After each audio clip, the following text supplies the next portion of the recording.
the Healing Through Love podcast with Charlene Lynch and Rose Davidson.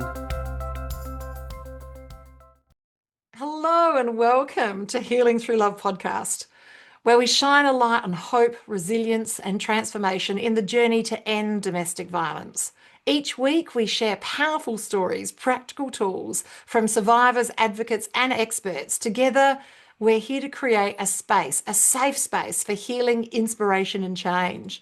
I'd like to introduce you today to our very special guest, Tracey Walker. She's an author, speaker and practitioner who's turned her lived experience of domestic violence into a mission of healing and hope. I'm looking forward to our beautiful conversation. She's the creator of the Calm Principle, a 4-pillar framework that helps people move from survivor to possibilities to reclaiming clarity, confidence and calm in their lives. Hello, Tracey. Welcome.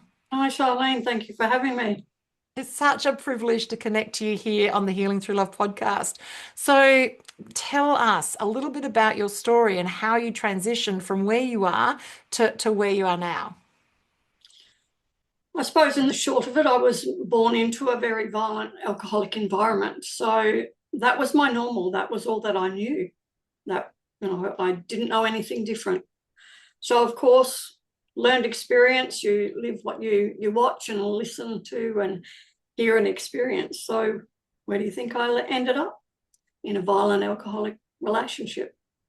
And it all went from there. And I didn't know that was not normal. I remember having a big argument with my sister and she said, you hate me. And it was really weird because my response was, no, I don't. I love you, because that's what I learned. That's what my parents did on a regular basis. So that's what love must look like, sadly. Mm-hmm. And it wasn't until my first husband passed away and I fell into a really seriously violent alcoholic relationship that I'm grateful to my mum, because she said, you need to go to this group. And she tried to explain that I was in a violent alcoholic relationship, but to me, that was somebody, in the gutter, in the park, homeless, that sort of thing. So I didn't even have a concept of what I was actually living with. So I went to this group and there was just something there.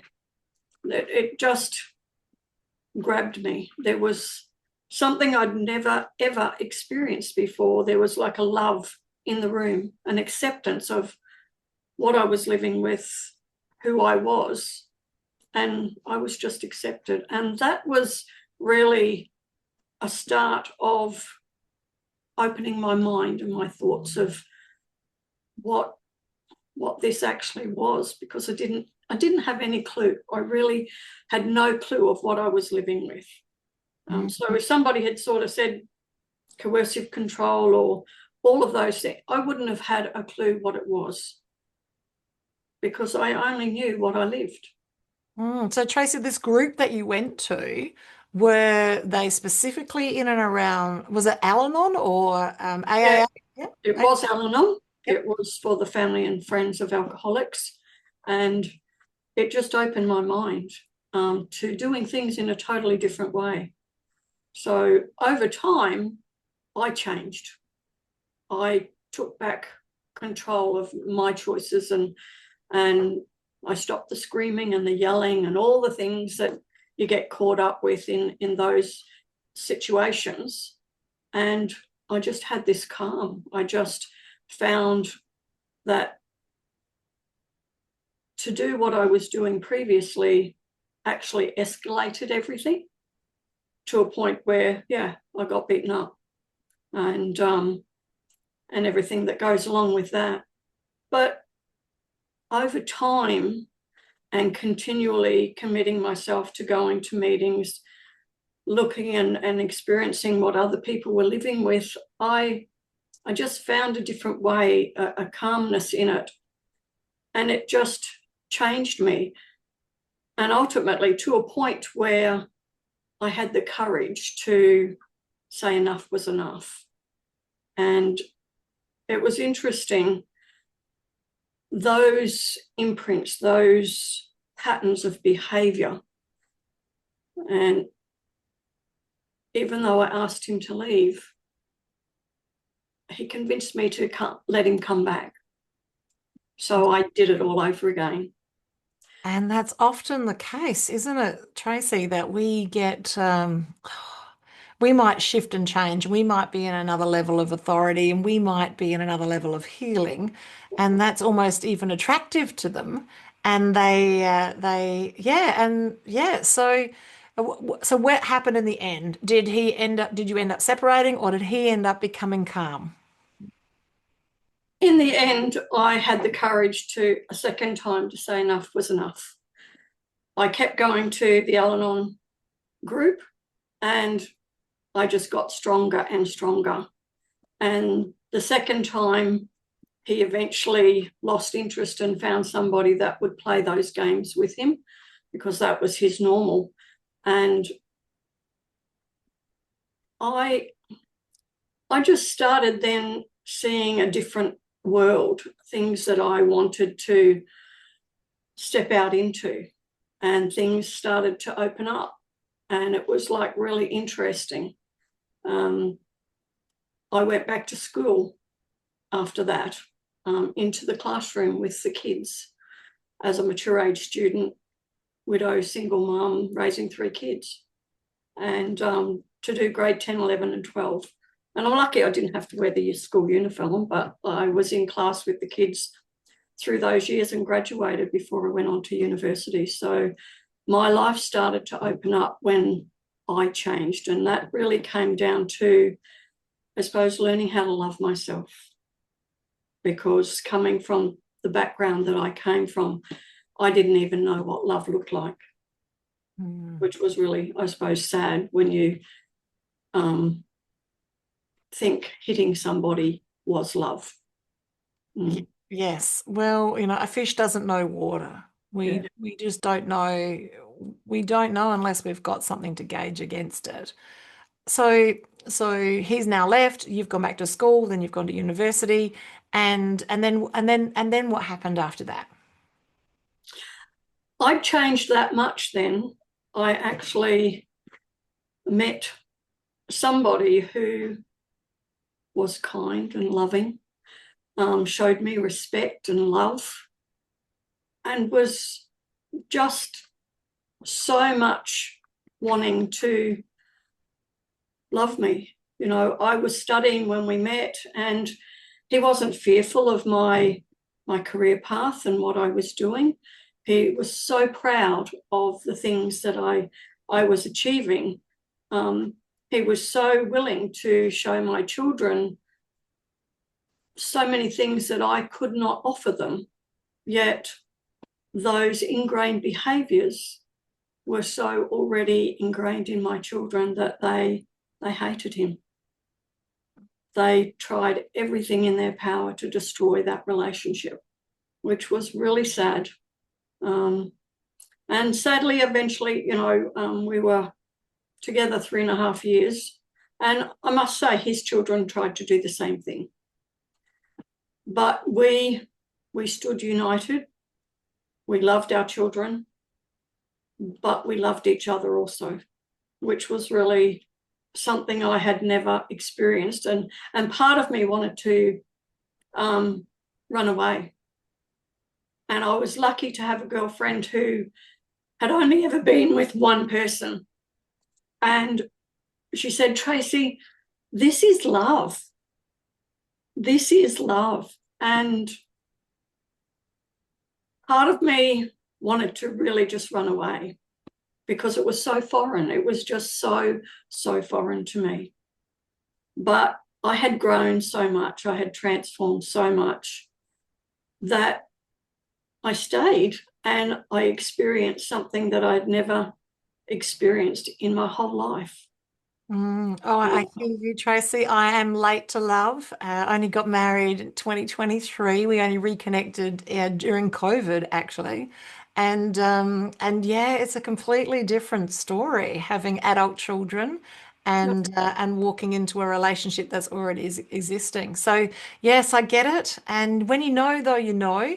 And you're right. When we are at a different frequency, when we think about ourselves differently, when we've got different board barriers and different like rules of how we're going to show up, then we attract different people. We magnetically attract a different type of person. And we also magnetically repel the people that maybe we used to attract when we were different. Yeah, you're singing my story.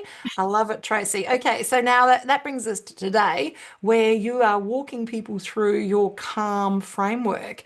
And this is what you're teaching in schools, and this is what you're sharing with people on a speaking platform as well, and are taking people through on in your retreats. So to unpack, if it's okay, a little bit about the calm process. I suppose it comes down to, getting clarity on where you actually are. And I suppose the example I can give is I didn't have clarity. Growing up in a violent alcoholic environment, I didn't have clarity. I didn't know what I was living with. So when you can open people's minds, even if it's just in the slightest little way, to crack that egg a little bit and help them get clarity of what's really happening in their life, that's the beginning. And then to help them to sort of start to awaken to the awareness of where are these patterns coming from. So like me, I recognize that's what I was born into. And once I started to explore that, not in a negative way, but to have an understanding and awareness of why I do what I do. And then we have to then face our fears. So that's having the liberation of going, wow, I can feel in my body that fear rising. And that's the thing that sometimes it's easier to go back to what we know, back to that comfort zone and say, oh, I'm better staying in what I know. And that's exactly what I did. It was easier to stay with what I knew because I knew how to react. I knew how to behave. That was my normal. But through my process, I help people see that you can befriend your fear. You can walk with fear and do it anyway. And when they start to explore that, amazing things start to happen, and it's not big, massive things. It's in little baby steps. And then once they've recognized that, we step into momentum, and that is building our vision. What does life look like? What do you dream it can look like? What is possible without having the fears and the thoughts of, well, I can't do that because I don't have enough money. I can't do that because I don't have the skills, and so on and so forth. And when you bring it all together, that comes under the calm principle. And that's how, I suppose, watching women that I take away on retreats to have that light bulb moment to awaken and go, wow, to build whatever their dream. So my first retreat, I had a young girl who came along, and she's just recently put out her new song out into the world, and I'm so proud of her. And at my last retreat, I had a woman that had a dream, and now she's following that dream that she put off and put everybody else before her dream. And that's, I suppose, just fills my heart to be able to help women to step out into the world and see what's possible. Oh, I love it. So, with this beautiful level of clarity, awareness, and being liberated, and now then getting that momentum. And these are all of the amazing things that you do when people come to the retreats. I love it. I love it. So, I'm curious. It's been a long journey for you, and you had a lot of times where you didn't really realize there was even a problem. Yeah, that you just thought this was how life was. So, to that audience that might be listening today, that might not even be problem aware, they might not even realize what is possible. Because if you don't know, you don't know. What would you say to them? pause, just to pause and have that reflection time, because that's what the women do at the retreat. I have many different activities for them to have that time to just pause and sit. You know, if they want to know more, they're quite happy to reach out to me. I'm quite happy to do that.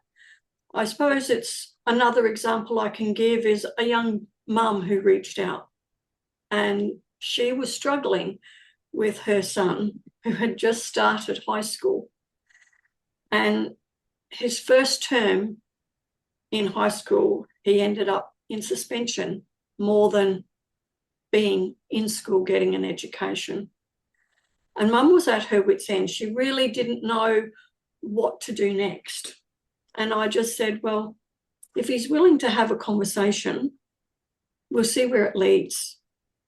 And as a practitioner of EFT, emotional freedom technique, and matrix reimprinting, he said yes. And after only 2 sessions, he released all this anger and this frustration that he had with the administration and the teachers and the bullies and just the school system. And it turned his life around, because the way I work is I don't fit anybody into a box. Whoever I work with, it's where are you at? And let's find something that works for you. And we did.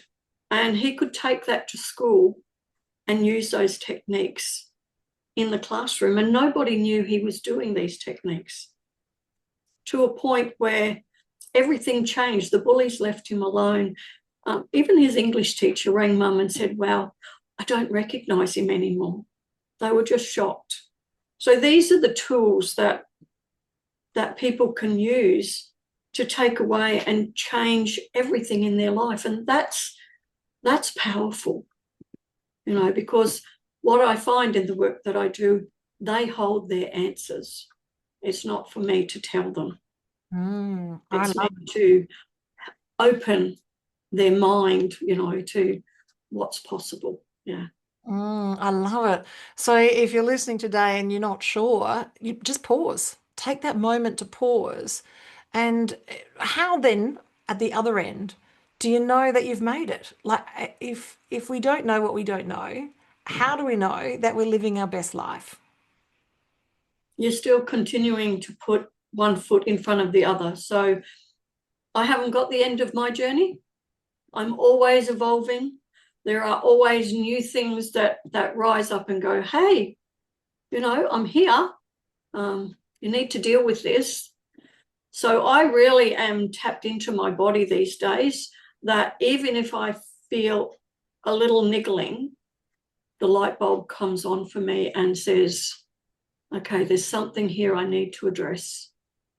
And it's really, really important, because I will never stop growing. I'll never stop learning to the day that I'm not here anymore, because that's growth. That's continually evolving and moving forward. And I keep that momentum going, because there is no way that I want to go back to what I came from. Yes, exactly. So that level of pause brings us into that level of awareness, that body awareness. We can see, hey, this is going to lead us to that level of intuition, so that we can really get connected to that. Is this my stuff? Is it someone else's stuff? Is it my past stuff? And we can bring that into now by having that level of, you know, connection to self. I love it. So in closing, what would, Tracey, be your final words of wisdom to our beautiful audience? Connect with yourself, love who you are, and also who you want to be and who you're becoming.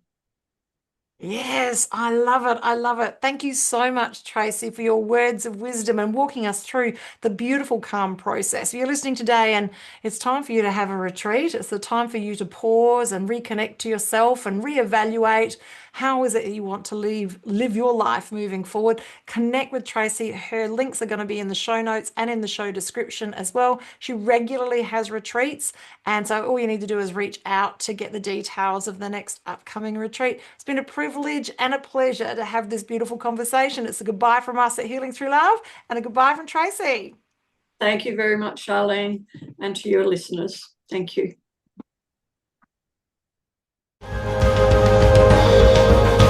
Thank you for joining us for this episode of Healing Through Love.